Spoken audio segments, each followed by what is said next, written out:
A police dog wouldn't stop barking at a suspicious suitcase, and officers knew something was terribly wrong. But nothing could prepare them for what they'd find inside. In a bustling train station, where thousands of people pass through every day, one K-9 officer's strange behavior would lead to a discovery that left hardened police veterans in disbelief. What started as a routine security sweep would uncover a secret so shocking it would change lives forever and expose a criminal network spanning continents. The moment they forced that suitcase open, nothing would ever be the same again. Max was no ordinary police dog. With 7 years on the force and over 200 successful missions, this Belgian Malinois had earned a reputation as the department's most reliable K-9 officer. His handler, Sarah, trusted his instincts more than most of her human colleagues. But on that rainy Tuesday morning at Central Station, something changed. Max suddenly veered off their patrol route, dragging Sarah toward a designer suitcase sitting alone near Platform 3. His usual disciplined demeanor vanished as he circled the luggage, barking with an intensity Sarah had never witnessed. "Max, heel!" Sarah commanded.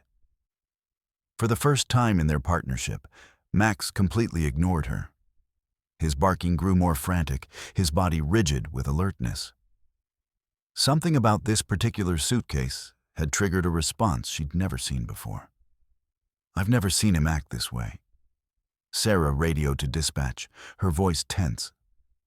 "This isn't his normal alert behavior. Something's very wrong here." But what made this highly trained police dog break protocol would leave even veteran officers speechless. The station's security supervisor arrived within minutes, visibly annoyed by the commotion. "We've had 3 bomb scares this month already, Officer Bennett, or all false alarms," he said, glancing at his watch. "We can't keep evacuating for nothing." Sarah watched as Max continued his relentless focus on the suitcase. This wasn't his explosives alert. This was something different. The dog was now pawing at the case, whining with an urgency that sent chills down her spine. "I understand your concern," Sarah replied, keeping her voice steady despite the growing tension. "But in 7 years, Max has never been wrong. Not once." The radio crackled. "Bennett, what's your status?" It was Lieutenant Rivera, her commanding officer. "We've got the morning rush starting in 20 minutes. Do we need to clear the station or not?" Sarah looked at Max, then at the growing crowd of curious onlookers. Protocol said to trust the bomb squad's assessment, which so far indicated no threat. Going against that meant potential panic, delays, and if nothing was found, serious professional consequences. "I'm requesting full evacuation and the K-9 backup unit," Sarah finally decided, her career potentially hanging in the balance. "Max is telling us something's in there, and I'm not ignoring him." The security supervisor threw up his hands in frustration. "Your career, not mine," he muttered, walking away to begin the evacuation procedures. What they didn't know was that Max's instincts were about to uncover something that would shock an entire police department. The bomb squad arrived in their heavy protective gear, faces grim behind clear visors. The station had been evacuated, leaving an eerie silence where commuter chaos had reigned just minutes before. The cavernous space, normally filled with the sounds of announcements, rolling luggage, and hurried footsteps, now echoed with just the occasional radio crackle and Max's persistent barking. "We've scanned it twice," said Technician Rodriguez, looking perplexed as he studied the readings on his handheld device. "No explosives detected, no radiation, no chemical signatures, nothing that should trigger this kind of response from a trained K-9. He glanced at his partner, who nodded in confirmation. Sarah stood her ground, one hand resting on Max's tense shoulders. "Max isn't leaving that suitcase. There's something inside." Her years working with the Belgian Malinois had taught her to trust his instincts above all else. Animals possessed senses humans couldn't begin to understand. And Max's determination went beyond anything she'd witnessed in their partnership. Lieutenant Rivera, a 20-year veteran who had seen everything from terrorist threats to drug smuggling operations, surveyed the scene. His weathered face revealed nothing, but the slight tightening around his eyes betrayed his concern. After a moment's consideration, he nodded to the bomb squad. "Open it. Controlled procedure. Everyone maintain safe distance." The technicians positioned their remote-controlled robot near the suitcase, a sophisticated machine worth hundreds of thousands of dollars, designed to handle the most dangerous explosives without risking human lives. With mechanical precision, it extended its articulated arm and carefully unzipped the expensive leather case. The sound of the zippered teeth separating seemed unnaturally loud in the empty station. As the lid slowly opened, Max's barking intensified, becoming almost frantic. The bomb technicians leaned forward, their bodies tense despite their protective gear. The robot's high-definition camera feed displayed on their portable monitor, showing the contents to the small group of officers who stood at the safe perimeter. The image was crystal clear, leaving no doubt about what they were seeing. "Jesus Christ," whispered Rivera, the color draining from his face. His hand instinctively moved to the cross he wore beneath his uniform. In 20 years on the force, nothing had prepared him for this. Inside the suitcase, wrapped in a silver thermal blanket and barely visible among carefully packed designer clothes, was a small child, a little girl no more than 3 years old. Her dark curls framed a face that appeared peaceful, almost as if she were merely sleeping. She was pale, obviously sedated, but the slight rise and fall of her chest confirmed she was breathing. Tiny hands clutched a worn stuffed rabbit, the only item that appeared to belong to the child rather than whoever had packed her into this makeshift prison. Sarah felt her knees weaken, and she steadied herself against a nearby pillar. "She's alive," she gasped, her voice barely audible. The horror of what they were witnessing collided with profound relief that they'd found the child in time.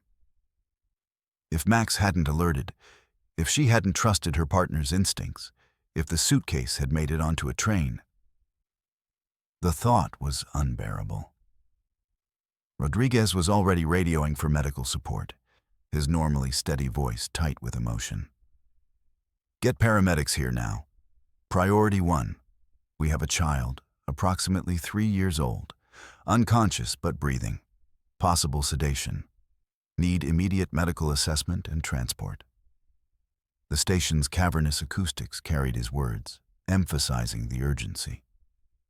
In the distance, they could already hear sirens approaching. The medical team had been standing by during the bomb threat assessment and could respond within minutes. Max had finally stopped barking. He sat beside the suitcase, alert and protective, occasionally whining softly as he looked between the child and Sarah. His job complete, he remained vigilant, as if he'd known all along what his humans would find and understood the gravity of his discovery. Sarah knelt beside her partner, scratching behind his ears. "Good boy," she whispered, her voice breaking. "The best boy." In that moment, she silently vowed to make sure Max received every commendation possible. His actions today had saved a life in the most unexpected way. As the paramedics rushed in with their equipment, Detective Ramirez from Special Victims Unit arrived, her face a mask of professional determination that couldn't quite hide her horror. She approached the suitcase carefully, documenting everything with her department-issued camera before anything was moved. "We need to process this exactly by protocol," she instructed. "Everything is evidence now." and attached to the child's wrist, secured with a zip tie that had left a red mark on her delicate skin, was a small laminated tag with a phone number and 3 chilling words that would launch the biggest human trafficking investigation in the city's history. Package delivered successfully. The implications were clear and horrifying. This wasn't an isolated incident. This was organized, professional, a system, and they had just intercepted one small part of it. As medical personnel carefully lifted the child onto a stretcher, Rivera turned to Sarah, his expression grim but determined. "Officer Bennett, you and Max just stumbled onto something much bigger than a suspicious package." He looked at the departing ambulance, then back at the evidence team now processing the suitcase. "I want you both assigned to this case. Whatever Max sensed, whatever made him react this way, we need that."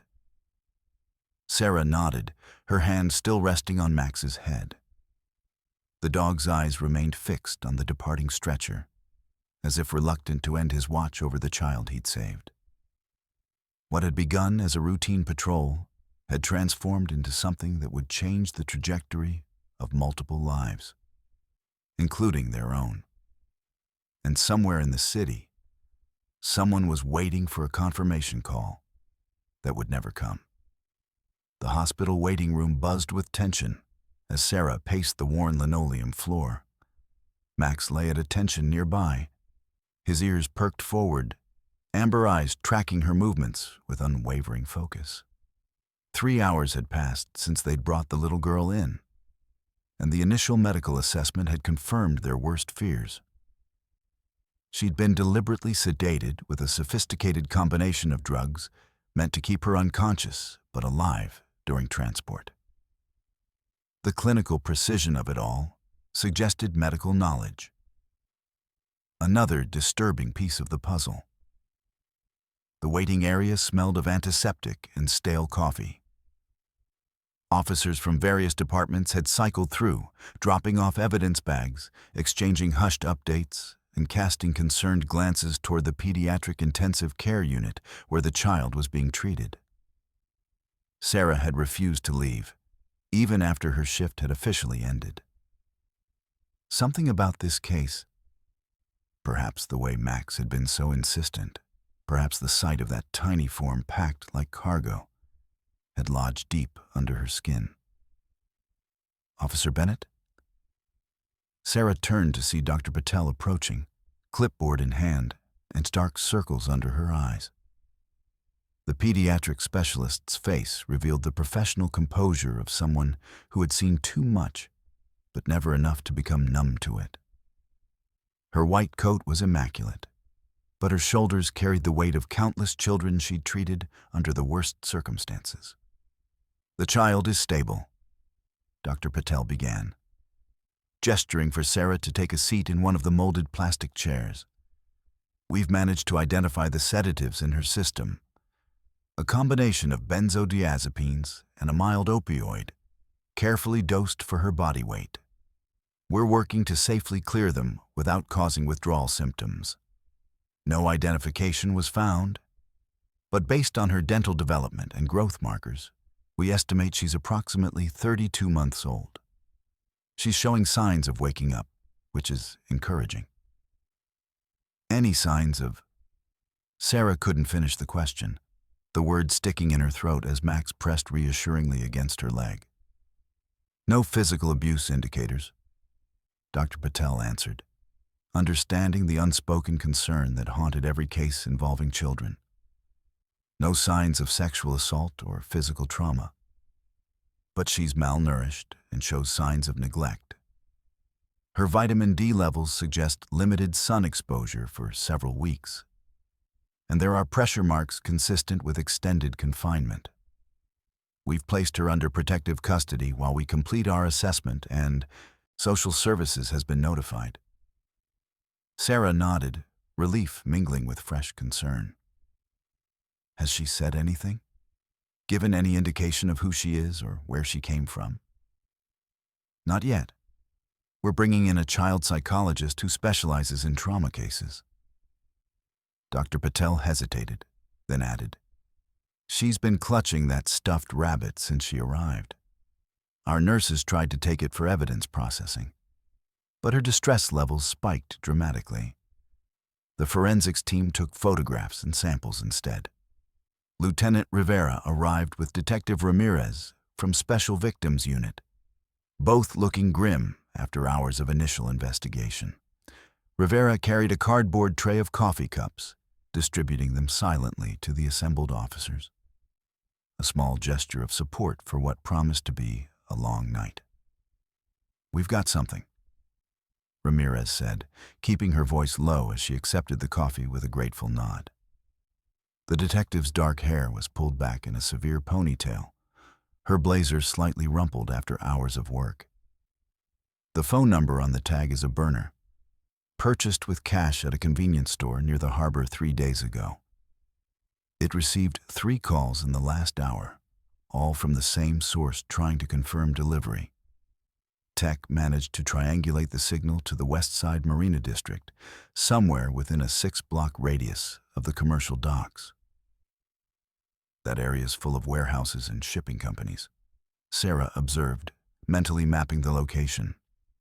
"Perfect for moving people undetected."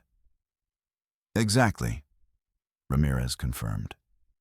"We've got plainclothes officers canvassing discreetly, but it's a needle in a haystack without more specific information. We don't want to spook them if there's a larger operation in progress."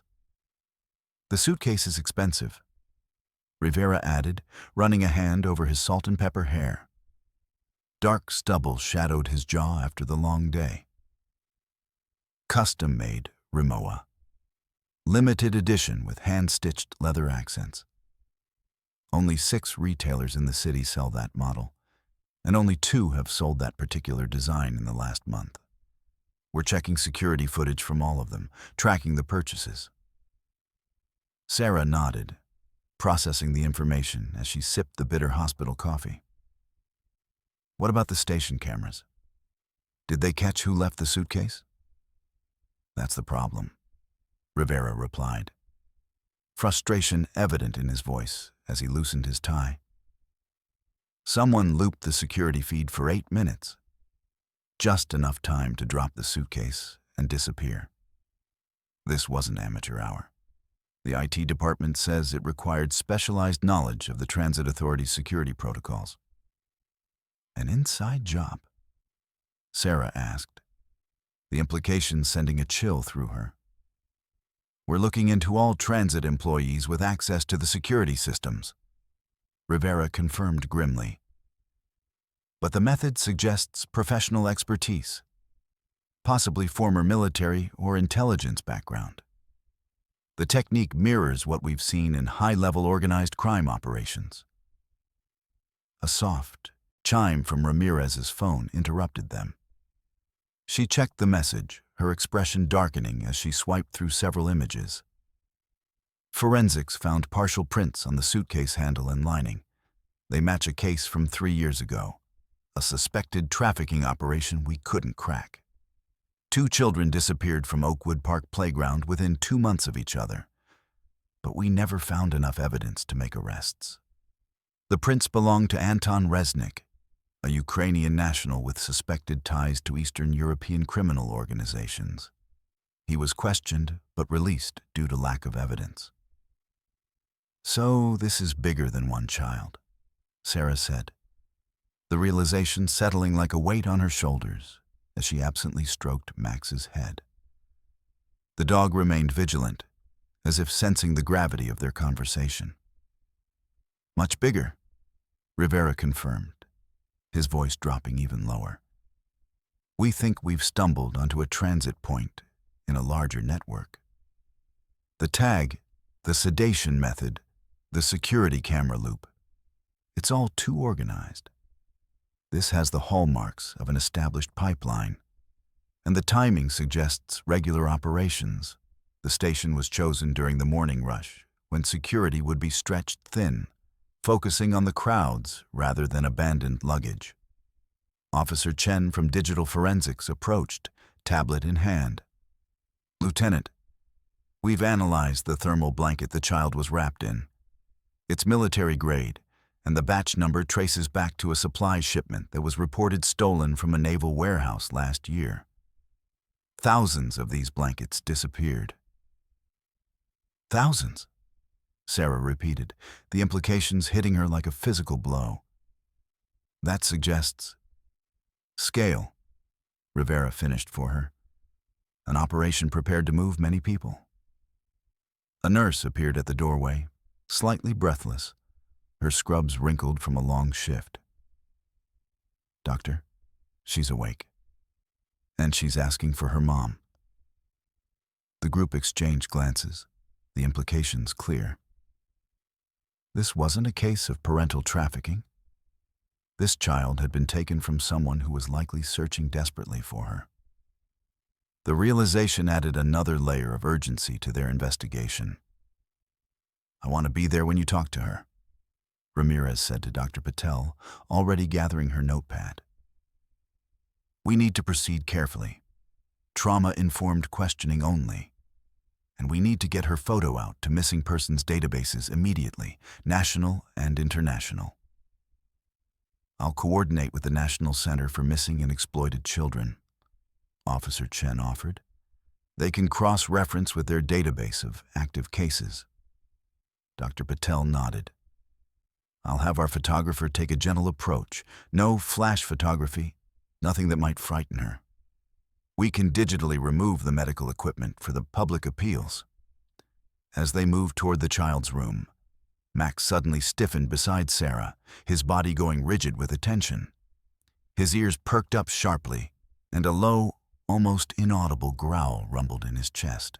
Sarah recognized the alert posture immediately, the same one he displayed at the train station.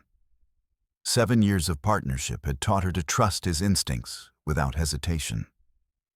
What is it, boy? She whispered, instantly on guard, her hand moving subtly toward her service weapon.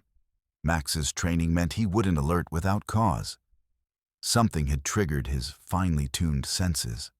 Max's gaze fixed on a man in blue scrubs, walking casually down the hallway toward the pediatric wing. A tall figure with broad shoulders and close-cropped hair. His hospital ID badge hung slightly askew on his chest pocket, and his eyes darted nervously around the corridor, cataloging exits and security cameras with practiced efficiency.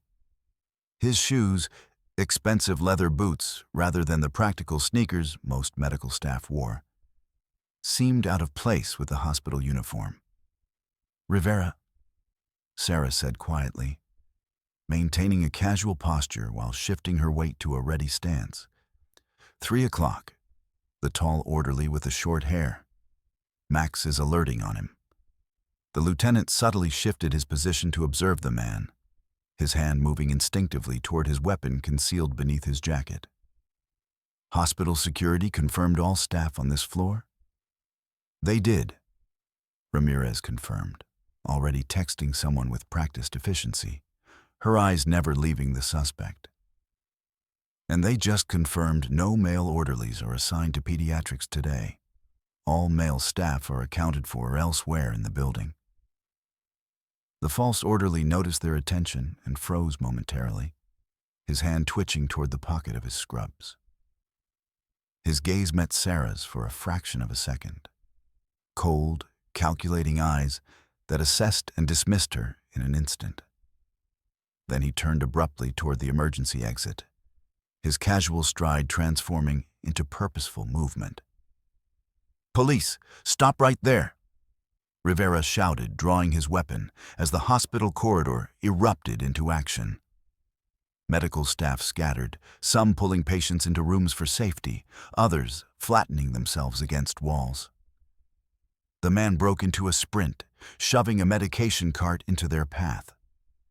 Supplies clattered across the floor as Rivera radioed for backup, his voice cutting through the sudden chaos. Suspect fleeing pediatric ward, East Corridor, heading toward emergency stairs, possibly armed. Max was already in motion, responding to Sarah's command with the precision of their years of training together. The Belgian Malinois launched forward. a blur of tan and black fur, navigating the obstacle course of scattered medical supplies with effortless agility. Sarah followed, vaulting over the toppled cart, her focus narrowing to the pursuit. The suspect crashed through the emergency exit, the doors slamming against the wall as he took the stairs 3 at a time. The stairwell echoed with pounding footsteps and the click of Max's nails on concrete. Sarah could hear Rivera and Ramirez behind her, coordinating with hospital security to lock down exits and with patrol units to surround the building. "Police, on the ground now," Sarah commanded as they reached the landing between floors, her weapon trained on the suspect's back. For a moment, it seemed he might comply as he slowed his descent. Instead, he spun around, revealing a syringe in his hand, the same type used for sedatives in the pediatric ward. His face showed no panic, only cold calculation as he assessed the dog blocking his path downward and the officer above him. "That child is worth more than you make in a year," he said in accented English, his voice eerily calm despite the situation. "This is bigger than you understand, officer." "Drop the syringe and get on the ground," Sarah repeated, advancing slowly down the stairs, maintaining her aim. Max held his position, muscles coiled and ready to spring at her command. The suspect's eyes darted between them, measuring odds and angles. "There are others," he said, his tone almost conversational. "Many others. You found one, but you'll never find them all." Before Sarah could respond, he made his move, not toward her or Max, but over the stairwell railing. He vaulted across the open space toward the adjacent flight of stairs, a desperate gamble to evade capture. Max reacted instantly to Sarah's command, launching himself in pursuit as Rivera and Ramirez burst through the door behind them. The chase continued downward, through service corridors and past startled maintenance workers toward the hospital's loading dock. As they pursued the suspect down the hospital's labyrinthine back passages, one thought crystallized in Sarah's mind. This was just the beginning of something vast and terrible. The little girl upstairs was not an isolated case, but a single thread in a complex web. And somewhere, other children were waiting to be found. Children who might never be discovered without the information this man possessed. "All units, maintain pursuit." Rivera's voice crackled over the radio as they burst into the cool night air of the loading dock. "Suspect is attempting to flee Mercy Hospital West entrance. Consider him dangerous and possibly armed. This is now a priority 1 apprehension." In the distance, sirens wailed as patrol units converged on the hospital. Floodlights suddenly illuminated the loading area as hospital security activated emergency protocols. The suspect sprinted toward a row of parked vehicles, his scrubs making him a bright target in the darkness. Max pulled ahead, closing the distance with powerful strides, focused entirely on his mission. Sarah followed, her breath burning in her lungs, knowing that what happened in the next few moments could determine whether they unraveled this trafficking network or lost their only lead. And somewhere above them, a little girl clutched her stuffed rabbit, unaware that she had become the center of a storm that would ultimately expose a criminal enterprise spanning continents. Or that her rescue had set in motion events that would change countless lives, including those of the K-9 officer and her loyal partner, who had found her against impossible odds. The hospital loading dock erupted into chaos as the suspect darted between delivery trucks, his blue scrubs visible in flashes under the harsh security lights. Sarah kept pace 20 yards behind, her breath forming clouds in the cold night air, muscles burning with exertion. Max had pulled ahead, a streamlined shadow moving with singular purpose, his training transforming him into a precision instrument focused entirely on his quarry. "He's heading for the parking garage," Sarah called into her radio, vaulting over a stack of empty pallets that the suspect had toppled in his wake. East entrance, level 1. I need units to cover all vehicle exits. Copy that. Rivera's voice crackled back through static. Units converging from all directions. Parking exits are being sealed now. Officer Chen is accessing the garage security cameras to track movement. The suspect glanced back, his face momentarily illuminated by overhead lights. Cold eyes calculating odds, mouth set in a grim line, a thin scar visible along his jawline that hadn't been apparent in the hospital's softer lighting. He reached the parking garage entrance and disappeared inside. Footsteps echoing on concrete, the sound reverberating through the cavernous structure. Sarah paused at the entrance, drawing her weapon and switching on her tactical flashlight. The beam cut through darkness, revealing rows of parked vehicles and concrete support pillars. Perfect cover for an ambush. The air inside was thick with the smell of oil, exhaust, and damp concrete. Water dripped somewhere in the distance, each drop amplified by the garage's acoustics. "Max, find," she commanded, advancing cautiously into the garage. The dog moved ahead in a search pattern, nose working to track the scent trail, body language communicating each discovery back to his handler. His training allowed him to maintain focus, despite the confusing mix of smells. Hundreds of different people moved through this space daily, but Max was locked onto their target. The radio at her hip crackled softly.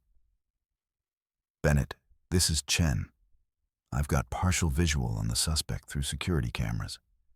He's moving between vehicles on level 1, heading northwest toward the service elevator. Camera coverage is spotty. He seems to know where the blind spots are." "Copy that," Sarah whispered, adjusting her direction based on the information. The concrete walls and low ceiling created strange acoustics, making it difficult to pinpoint the origin of sounds.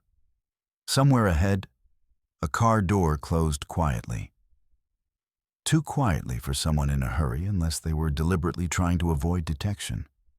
A sudden movement between cars caught Sarah's attention, not the suspect, but a frightened nurse crouching behind a sedan, her scrubs identifying her as hospital staff. The woman's eyes were wide with fear, her hands trembling as she tried to make herself smaller behind the vehicle's tire. "Police, stay down," Sarah directed, gesturing for the woman to remain hidden. "Is anyone else in the garage that you know of?" "2 doctors left about 5 minutes ago," the nurse whispered. "And there's a security guard doing rounds somewhere on this level." Sarah nodded, processing the information. Other civilians might be scattered throughout the structure, turning a pursuit into a potential hostage situation. She radioed the information to Rivera, requesting that hospital administration account for all staff immediately. Max's posture changed abruptly. Head up, ears forward, body rigid with attention. He'd located their target. Following his indication, Sarah moved toward a service door marked "Maintenance Only," partially ajar with light spilling from within. Scuff marks on the floor suggested it had been forced open recently, the locking mechanism damaged. "Suspect located, maintenance corridor behind East Garage," she reported quietly. "Requesting backup at my position. Door shows signs of forced entry." 2 minutes out, came Rivera's response. "Rodriguez and Patel are approaching from the north stairwell. Proceed with caution. He may be cornered, and cornered suspects are unpredictable." Sarah approached the door, Max at her side, every sense heightened. The maintenance corridor beyond would have limited exits, a tactical advantage, but also a risk if the suspect was prepared to fight rather than flee. She listened intently, detecting faint metallic sounds from within. Tools being moved, perhaps, or equipment being manipulated. "Police, come out with your hands visible," she called, positioning herself to the side of the doorway, using the wall as cover. Silence answered her, followed by the soft but unmistakable sound of retreating footsteps. With practiced coordination, Sarah and Max entered the corridor, a narrow passage lined with pipes and electrical panels. The walls painted institutional beige decades ago and now peeling in places.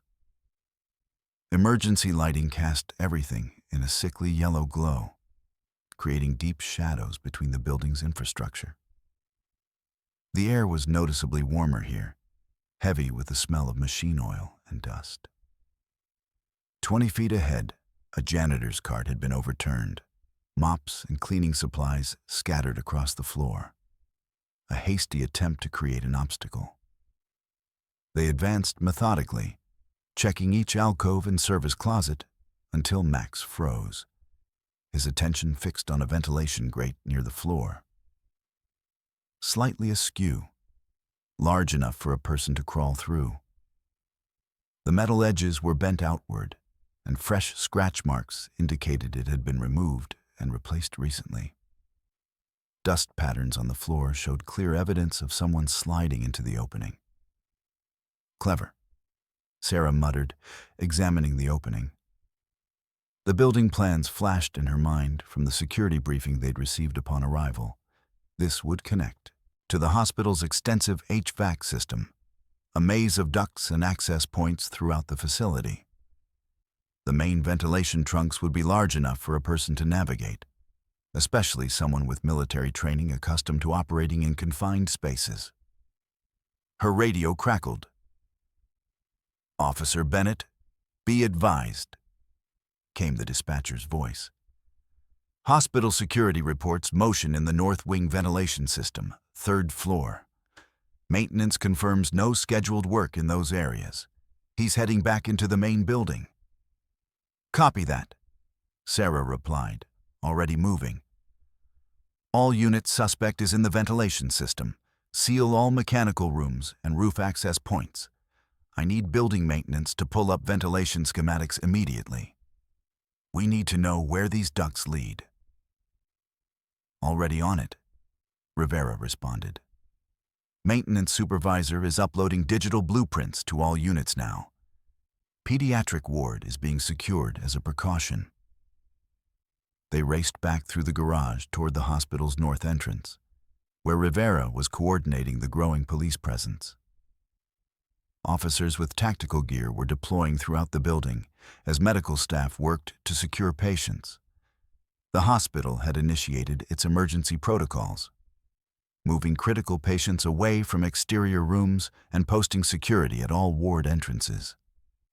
"He's using the hospital infrastructure against us," Rivera said as Sarah approached, his face illuminated by the glow of a tablet displaying the building's ventilation system.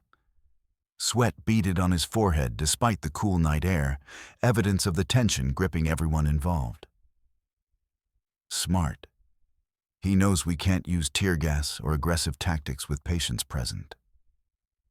"He's not escaping," Sarah stated firmly, studying the schematic over Rivera's shoulder. "Look at his movement pattern. He's not heading toward exits or the roof. He's looking for something or someone." Realization dawned simultaneously. "The girl," Rivera breathed, his finger tracing a ventilation path that led directly to the pediatric intensive care unit. "Ramirez is with her, but we need to move her," Sarah interrupted. "Now. He's not trying to escape. He's trying to complete his mission." Rivera nodded grimly. "I'll coordinate with Dr. Patel for immediate transport. County General has already prepared a secure room." He turned to the tactical team assembling nearby. "I want officers at every junction point in that ventilation system. Use thermal imaging to track movement, and get maintenance to shut down air circulation, make it as difficult as possible for him to navigate." Sarah and Max raced toward the pediatric ward, taking the emergency stairs rather than waiting for elevators. As they climbed, Sarah's mind raced through possible scenarios. The suspect's determination suggested high stakes. Either the child herself was extraordinarily valuable to his organization, or there was something more they hadn't yet discovered. The pediatric ICU had been transformed into a fortress in the minutes since the alarm had been raised. Armed officers stood at every entrance, and Ramirez had positioned herself directly outside the child's room, weapon ready. The detective's normally immaculate appearance had given way to the dishevelment of crisis response. Her blazer discarded, sleeves rolled up, hair escaping its tight ponytail. "No sign of him here," she reported as Sarah and Max arrived, her eyes constantly scanning the corridor. But security systems show someone accessed a ventilation junction box on this floor. Maintenance confirms the screws were removed from inside. He's definitely in the walls. Inside the room, Dr. Patel was preparing the still groggy child for transport, disconnecting monitoring equipment, while a nurse packed essential medications.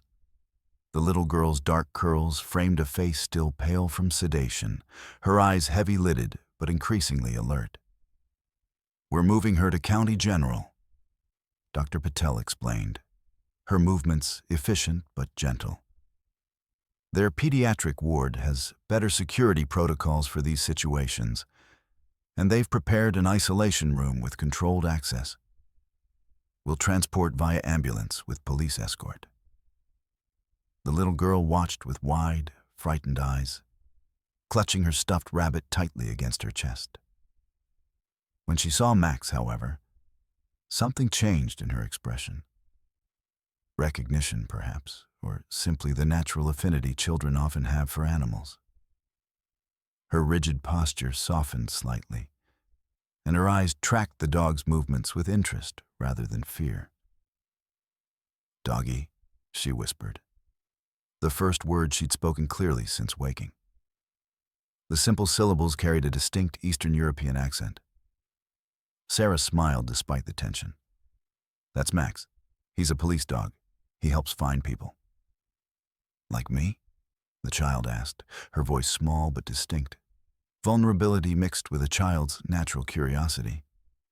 "Yes, sweetheart. Just like you." Sarah moved closer, maintaining a gentle demeanor despite the urgency of the situation. "He's very good at his job. That's how we found you at the train station." The girl's brow furrowed in concentration, as if trying to piece together fragmented memories. "Bad people put me in dark place. I was sleeping for a long time." Her small fingers twisted anxiously in the rabbit's worn fur. "They said Mama would come, but she didn't." Sarah exchanged glances with Ramirez, who nodded slightly. They were recording everything, each word potentially crucial to understanding what had happened to this child. A soft thump from above made everyone freeze. Max's attention snapped upward, his body tensing as his acute hearing detected movement others couldn't yet perceive. A ceiling ventilation grate directly above the corridor outside the room shifted slightly, dust particles floating down from disturbed joints. "Move, now," Ramirez ordered, positioning herself between the ceiling and the child's bed, weapon drawn but pointed carefully away from patients and medical equipment. Everything happened at once. The ventilation grate crashed down as a figure dropped into the corridor, landing with practiced precision that spoke of military training. Officers converged from both ends of the hallway, shouting commands. The suspect landed in a crouch, immediately rolling to avoid the officer's grasp, his movements fluid and practiced. Something metallic flashed in his hand. Not a weapon, but a small device, with a blinking light and compact antenna. "Bomb!" someone shouted, triggering an immediate response. Officers dove for cover as medical staff pulled patients into rooms, slamming doors shut. The suspect slammed the device against the wall, pressing a recessed button with practiced efficiency. Instead of an explosion, every light in the corridor went dark. Emergency systems failed simultaneously. a sophisticated EMP device designed to disable security and communications within a limited radius. Monitors flatlined, automatic doors froze in position, and radio communications dissolved into static. In the darkness, chaos erupted. Backup generators struggled to engage as staff and officers fumbled for flashlights and emergency equipment. Patients' frightened voices added to the confusion, some calling out for help, others crying in fear. The suspect used the confusion to advance toward the child's room, colliding with Ramirez in the doorway. They grappled briefly before he shoved her aside with surprising strength, sending her crashing into a medication cart. Sarah had positioned herself beside the child's bed, Max standing guard at her feet. When the door burst open, the dog launched forward without command, years of training directing him to protect his handler and the vulnerable child. His powerful body became a living weapon, moving with precision even in near-total darkness. Max connected with the intruder's arm, powerful jaws clamping down as the man cried out in pain and surprise. The flashlight on Sarah's weapon illuminated the struggle. The suspect trying to shake free of the determined dog while reaching into his pocket with his free hand. Blood darkened the sleeve of his scrubs where Max's teeth had penetrated. "Freeze," Sarah commanded, weapon trained on the man's center mass. "It's over. You have nowhere to go." For a moment, it seemed he might surrender as Max maintained his grip, the dog's low growl vibrating through the darkened room. Then, with startling quickness, he pulled something from his pocket, a small aerosol canister designed for concealment. Before anyone could react, he sprayed its contents directly into Max's face. The dog released immediately, whimpering and pawing at his eyes, some kind of chemical irritant designed specifically to disable working animals. Max shook his head violently, trying to clear the burning sensation, his training warring with physical distress. Sarah's training warred with her instinct to help her partner, but she maintained her position protecting the child, knowing that any distraction could be fatal. "Max, hold," she commanded, keeping her weapon trained on the suspect, even as her heart ached for her suffering partner. The momentary distraction was enough. The suspect lunged toward the bed, reaching for the frightened girl who screamed and scrambled away from his grasp, tangling herself in IV lines and monitoring cables. His fingers closed around her arm, just as backup power finally engaged. Emergency lights casting harsh shadows across the scene. "Let her go," Sarah demanded, unable to risk a shot with the child so close. The angle was impossible. Any miss would endanger the girl or the medical staff frozen in the corner of the room. "She's merchandise," the man snarled, blood dripping from the arm Max had bitten. His accent was more pronounced now, Eastern European cadences sharpening his consonants. "Do you have any idea what she's worth? What they'll do to me if I don't deliver?" "You're surrounded," Rivera stated calmly from the doorway, his weapon unwavering. Officers flanked him, creating a wall of armed response. There's no way out of this building. Every exit is covered, and SWAT is already on the roof. Whatever you were paid, it's not worth dying for. The suspect's eyes darted around the room, assessing and discarding options with the calculation of someone trained to evaluate tactical situations. Sweat beaded on his forehead, and a muscle twitched in his jaw, signs of stress breaking through his professional demeanor. The child sobbed quietly, still clutching her stuffed rabbit even as he held her arm. "There's always a way out," he replied, his accent thickening with stress. "Always a contingency. That's the first rule of the trade." His free hand moved toward his waistband, reaching for what could only be a concealed weapon. In that critical moment, Max, despite his injured eyes, launched himself once more at the threat. The dog's training and loyalty overrode his pain as he targeted the suspect's weapon arm with unerring accuracy. The dog's weight and momentum knocked the suspect sideways, breaking his grip on the child and sending them both crashing into medical equipment. Sarah moved instantly, pulling the little girl to safety as Rivera and Ramirez subdued the struggling man. Max maintained pressure, pinning the suspect's legs despite his obvious discomfort from the chemical spray. The dog's eyes were red and swollen, tears streaming down his muzzle. But he held position with unwavering determination. "You've got nothing," the man spat as handcuffs clicked around his wrists. A thin line of blood trickled from his temple where he'd struck the edge of a medical cart during the struggle. "I'm just a courier. Replaceable. There are dozens more like me. This operation spans continents. You think arresting one person makes a difference?"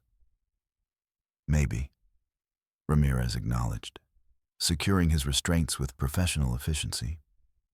"But you're the one who got caught. And people like you always talk eventually, especially when international trafficking charges carry life sentences in multiple jurisdictions."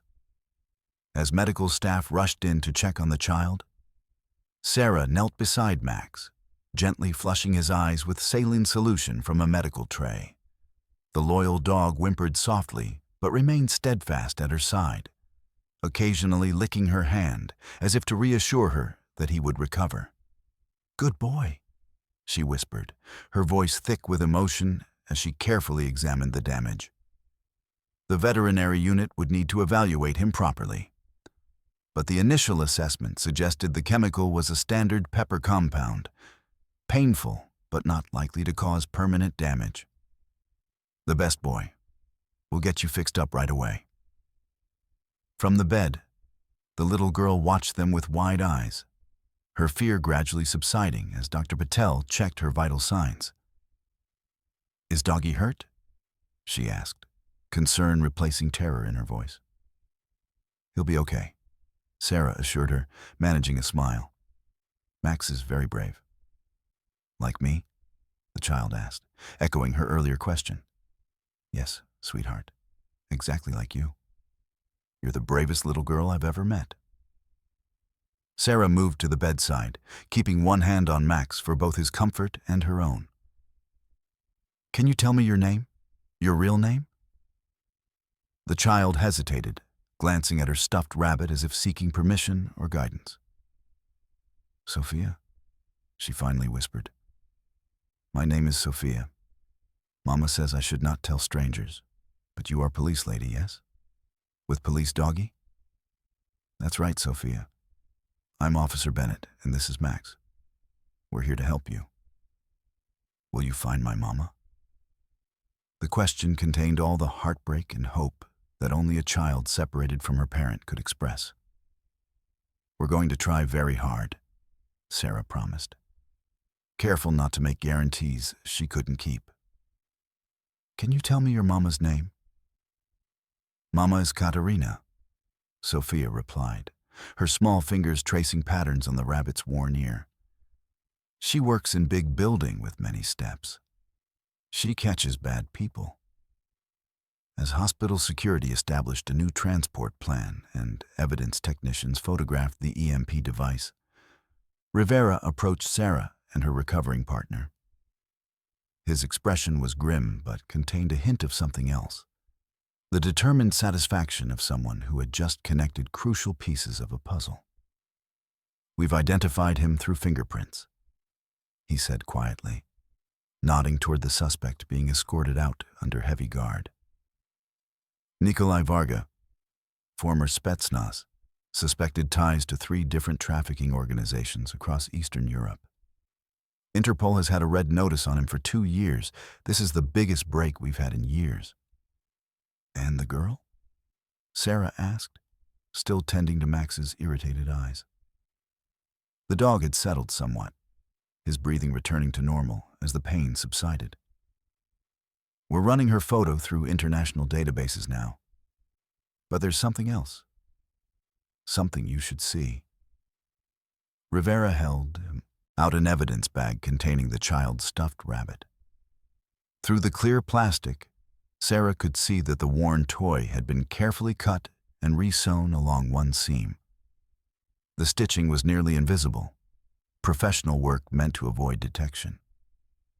"There's a memory card hidden inside," Rivera explained, pointing to a small bulge visible in the rabbit's stuffing. "Preliminary analysis shows it contains encrypted data, names, dates, locations, financial records. Our tech team is working on it now. But it appears our little friend here was carrying more than just her favorite toy." Sarah looked from the evidence bag to the child, now being examined by Dr. Patel.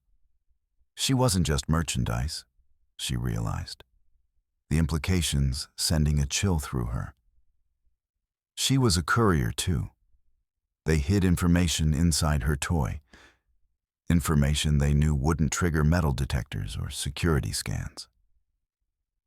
Information someone was desperate to retrieve, Rivera confirmed. This could blow open trafficking networks across multiple countries. The encryption suggests high-level organization, possibly state-sponsored or protected. No wonder they sent one of their best to recover it. And they used a child because who would suspect? Sarah's voice hardened with anger. They gambled with her life, using her as both product and mule. "It gets worse," Rivera added, lowering his voice further. "Based on what Sophia told you about her mother working in a big building catching bad people, we have a theory. Chen is cross-referencing international law enforcement databases for female prosecutors or judges named Katerina, with daughters matching Sophia's description." As the implications sank in, Sarah's phone chimed with an incoming message. It was from the National Center for Missing and Exploited Children, a case match from their international database.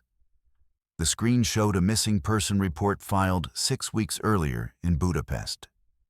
3-year-old Sofia Novak, daughter of Katerina Novak, a senior prosecutor with the Hungarian Anti-Trafficking Task Force, who had been building a case against organized crime figures involved in human trafficking. The child had vanished from her bedroom while her mother was in the shower, leaving no traces except a broken window latch and a single unidentified fingerprint on the sill. "Her name is Sophia," Sarah said, looking up from her phone.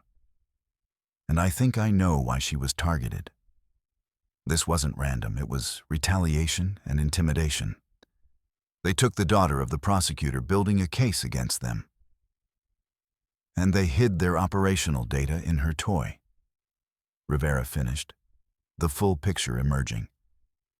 Brilliant and horrific simultaneously. If anything happened to the courier, they could claim it was just a kidnapping for ransom. Meanwhile, they're moving their most sensitive information across international borders using a child as cover.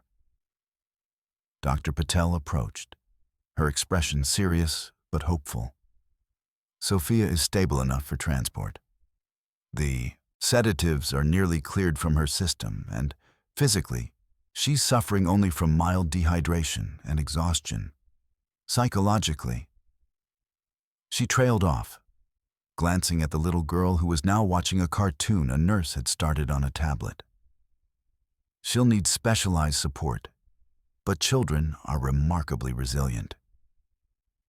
We'll coordinate with Hungarian authorities immediately," Rivera said. "Her mother needs to be notified, but with appropriate security protocols. If they targeted the child once, they might try again." As dawn broke over the city, casting long shadows through hospital windows, the full scope of what they'd uncovered began to emerge. This wasn't just about one child or one trafficking route. It was about a global network that had made a critical mistake. They had used an innocent as a tool, never expecting that a dedicated K-9 officer and her extraordinary partner would intercept their package and begin unraveling their entire operation. The ambulance was prepared, a heavily armed escort assembled for the transfer to County General. Sophia had finally fallen into natural sleep, her small hand still clutching her rabbit, now replaced with an identical toy after the original had been taken as evidence. The hospital's child life specialist had worked magic, explaining to the little girl that her bunny needed to help the police, but would return soon. As Sarah prepared to accompany the transport, Max resting comfortably after treatment by the emergency veterinarian, her phone lit up with a secure video call from Interpol. On the screen appeared a woman with the same dark curls as Sophia, her face drawn with weeks of fear and sleepless nights, but her eyes burning with a prosecutor's determination. "Officer Bennett?" The woman's accented voice was controlled but trembling slightly. "They tell me you found my daughter. That your dog—" Her composure faltered momentarily before she regained it. "I need to see her, please." Sarah turned the phone toward the sleeping child, allowing a mother her first glimpse of her daughter in 6 weeks. The soft sob that came through the speaker contained both anguish and profound relief. "We'll bring her home," Sarah promised. "And we'll use what we found to dismantle the network that took her." As the sun climbed higher in the sky, casting golden light across the hospital room, Sophia stirred slightly in her sleep, murmuring something in Hungarian. Max, despite his injuries, lifted his head at the sound, his protective instincts still engaged.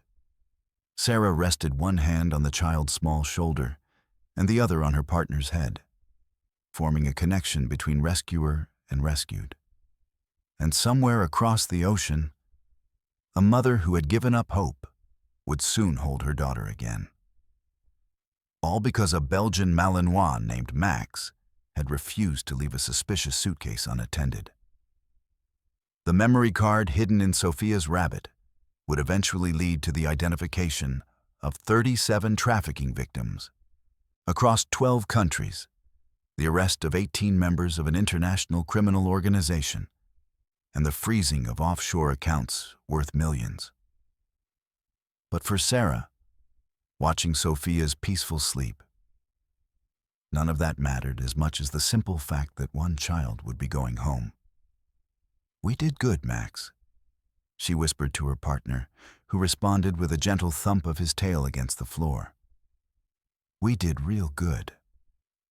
3 days after Sophia's rescue, Sarah sat in Lieutenant Rivera's office, surrounded by case files and digital evidence boards. Max lay at her feet, his eyes still slightly reddened but otherwise recovered from the chemical spray. The investigation had exploded into a multi-agency operation, with Interpol, FBI, and Homeland Security all converging on what was proving to be one of the largest human trafficking networks uncovered in recent years. "The data from the memory card is a gold mine," Rivera said, gesturing to the screens displaying encrypted files being systematically decoded by the Cyber Crimes Unit. Financial records, transport routes, client lists. They were moving their entire operational blueprint inside that stuffed rabbit. "Any word on Sophia's reunion with her mother?" Sarah asked, absently scratching Max behind the ears. Rivera nodded, a rare smile softening his features.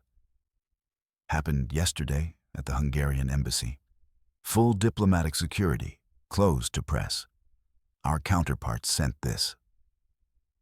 He turned his tablet to show a photograph of Sophia in her mother's arms, both with tears streaming down their faces, the little girl clutching the replacement rabbit the hospital had given her.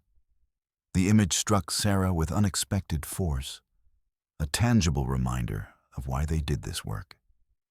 "Prosecutor Novak has been placed in protective custody," Rivera continued. "She's refusing to back down from her case despite what happened to her daughter. Says she's more determined than ever to see these people prosecuted." "I'd expect nothing less," Sarah replied. "What about Varga?" "Singing like a canary since the FBI showed him the evidence we recovered. He's negotiating for witness protection. claims he can identify major players across 3 continents. A knock at the door interrupted them as Detective Ramirez entered, her expression tense. "We've got a problem," she announced without preamble. Forensics just matched fibers from Sophia's suitcase to 3 other missing children cases in the past year. All disappeared during transit, airports, train stations, bus terminals, all presumed to have left the country. She spread photographs across Rivera's desk. 3 children, none older than 5, all reported missing from different states. Their smiling faces formed a stark contrast to the clinical case numbers assigned to their files. "The pattern is identical," Ramirez continued. "Children vanish without witnesses, minimal evidence left behind, professional execution. We thought they were isolated incidents. But now, they're connected," Sarah finished, studying the photographs. "Part of the same network." "And there's more," Ramirez added. "Based on Varga's initial statements and the financial records from the memory card, we estimate at least 20 children have been moved through this pipeline in the past 18 months. The number hung in the air, each digit representing a child torn from their family, a life disrupted by cruelty and greed. We need to find them," Sarah said simply, her hand resting on Max's head. The dog seemed to sense her determination, pressing closer to her side. "That's why I'm here," Ramirez replied. "The task force wants you and Max temporarily assigned to their unit. Your work with Sophia proved that K9 units can detect these transports in ways our technology can't. They're asking for specialized training for other K9 teams based on your experience." Sarah looked down at Max, remembering his insistence at the train station, his refusal to leave the suitcase unattended despite having no formal training for such scenarios. Something in his instincts had recognized the wrongness of the situation. A human child where no child should be. "We're in," she said without hesitation. "Whatever it takes." Rivera nodded his approval. "I've already signed off on the reassignment. You'll be working directly with Interpol's trafficking division. They're setting up headquarters here since this appears to be a major transit point." As they discussed logistics, Sarah's phone chimed with a notification from the hospital. Dr. Patel had sent a brief message. "Thought you should see this." Attached was a child's drawing, clearly Sophia's work. It showed a stick figure girl holding hands with a woman on one side and what appeared to be a dog on the other.